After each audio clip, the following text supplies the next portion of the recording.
पुसद शहरातील एका लॉजवर पोलिसांची मोठी कारवाई.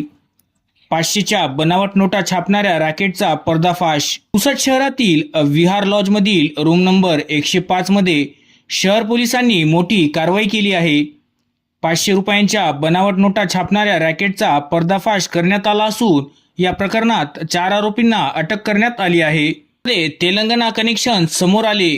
या घटनेमुळे शहरासह परिसरात एकच खळबळ उडाली आहे.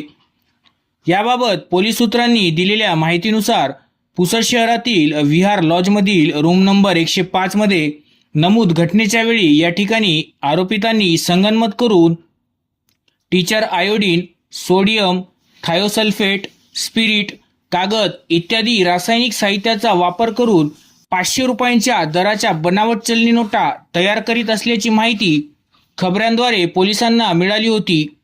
पुसद शहर पोलिसांनी दिनांक 21 मे 2026 रोजी रात्री 12:30 ते 1:30 वाजताच्या सुमारास सदरची कारवाई केली.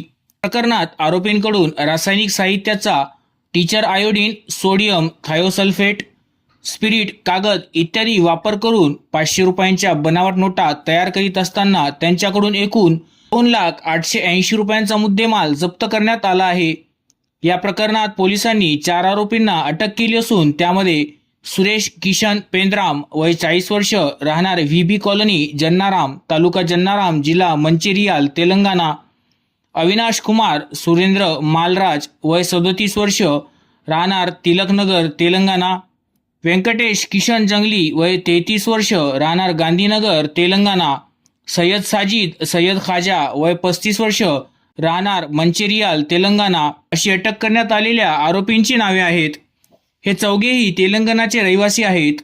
शहर पोलीस ठाण्याचे सहाय्यक पोलीस निरीक्षक गोपाल चंद्रपार इंद्राळे वय 37 वर्ष यांनी फिर्यादीच्या जबानी रिपोर्टवरून पुसद शहर पोलिसात अपराध क्रमांक 409/2026 कलम 178, 180, 181, 35 भारतीय न्यायसंहिता अनुसार गुन्हे दाखल करण्यात आले आहे. आता त्यांचे नेटवर्क किती राज्यांमध्ये पसरलेले आहे, त्यांच्याशी आणखी किती लोक जोडले आहेत याचा तपास सुरू असल्याची माहिती पोलिसांकडून देण्यात आली आहे.